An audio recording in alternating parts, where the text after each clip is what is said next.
A Xunta entregou hoxe en Santiago os Premios de Arquitectura e Rehabilitación de Galicia 2025, unha gala na que se recoñeceu tanto o talento de profesionais consolidados como os proxectos arquitectónicos máis destacados do ano. Santiago de Compostela acolleu esta mañá a quinta edición dos Premios de Arquitectura e Rehabilitación de Galicia 2025. A Xunta destacou as traxectorias de Jesús Irisarri, Guadalupe Piñera e Roberto Medín, tres referentes de arquitectura galega. Allegue subliñou a achega ética e continuada de Irisarri e Piñera e destacou de Medín a súa carreira de 5 décadas, convertendo nun exemplo de humanidade e compromiso profesional. Hoxe entregamos os premios da quinta edición de Arquitectura e Rehabilitación de Galicia que reflexan que temos unha Galicia moderna, pero tamén que temos unha Galicia de tradicións. Premiamos un elevador acristalado en Vigo, un edificio de vivendas en Santiago, unha rehabilitación dunha fermosa casa consistorial en Pontevedra ou a ampliación e reforma dun centro de saúde no Porriño. Na categoría de Premio Galego de Arquitectura houbo dous proxectos destacados.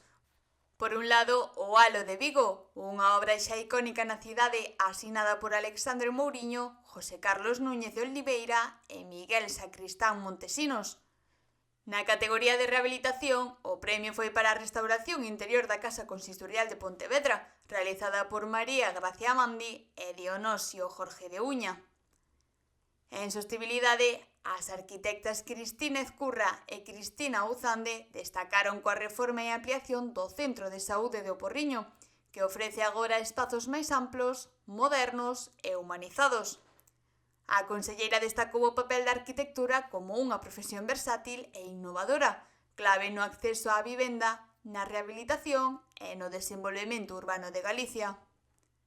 A importancia destes premios amósase na súa inclusión nese Pacto de Vivenda 21-25, un pacto que estamos a piques de renovar e que de novo pon o foco na necesaria colaboración e imprescindible axuda que necesitamos de vos do sector, por suposto, en colaboración con todas as administracións. Onte mesmo reuníase o Observatorio de Vivenda de Galicia para avanzar nese novo pacto 2630 que terá unha vixencia de 5 anos e cuxo obxectivo principal é garantir acceso a vivendas dignas, de calidade, eficientes e a precio asequibles.